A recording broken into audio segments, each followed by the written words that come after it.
Singa. Singa adalah salah satu dari beberapa hewan yang paling buas di muka bumi. Mereka adalah kucing berukuran raksasa yang mampu berlari cepat hingga 80 km per jam, memiliki gigi tajam, dengan penampilan yang gahar. Namun, apakah singa benar-benar raja hutan? Menurut para ahli, jawabannya secara teknis adalah tidak. Faktanya, singa bahkan tidak hidup di hutan. Singa sendiri memiliki habitat di padang savana. Saat ini, sebagian besar singa hidup di Afrika. Negara-negara seperti Tanzania, Botswana, dan Mozambik adalah rumah bagi para kawanan singa. Kucing berukuran raksasa ini juga bisa di kawasan lain di benua Afrika. Sejumlah kecil singa juga bisa ditemukan di India. Jika singa benar-benar hidup di hutan, para ahli yang benar-benar mempelajari hewan ini pasti sepakat mengatakan bahwa singa adalah ratu hutan bukan raja hutan. Mengapa demikian? Dalam kawanan singa, singa betinalah yang lebih aktif untuk berburu dan lain-lain. Fakta bahwa singa hidup berkelompok membedakan mereka dari spesies kucing besar lainnya. Mereka sebenarnya jauh lebih ramah daripada saudara kucing mereka lainnya. Kawanan singa dapat berkisar dari 3 hingga 40 ekor. Namun, jumlah rata-ratanya adalah sekitar 13 singa dewasa yang hidup bersama.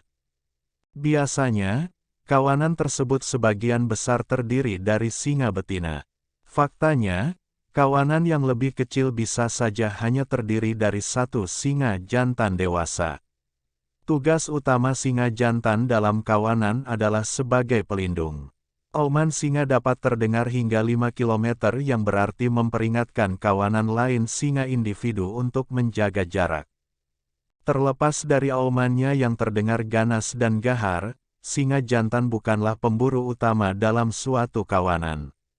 Sebaliknya, singa betinalah yang mengambil sebagian besar tanggung jawab untuk berburu mencari makan. Kawanan singa betina biasa berburu bersama di malam hari untuk menyediakan makanan bagi kawanannya, termasuk anak singa dan singa jantan. Dalam banyak kasus, singa betina dalam suatu kawanan semuanya berhubungan.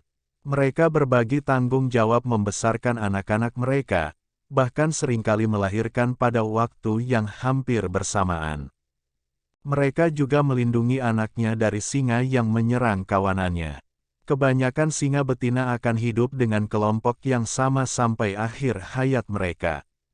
Namun, beberapa pergi untuk membentuk kawanan mereka sendiri di tempat lain.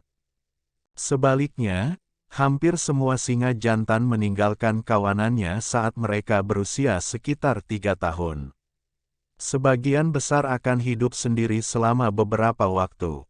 Kemudian, mereka akan masuk ke kawanan baru sebagai singa dewasa yang akan bertugas untuk membantu melindungi wilayah dan menghasilkan keturunan. Nah, bagaimana menurut Anda?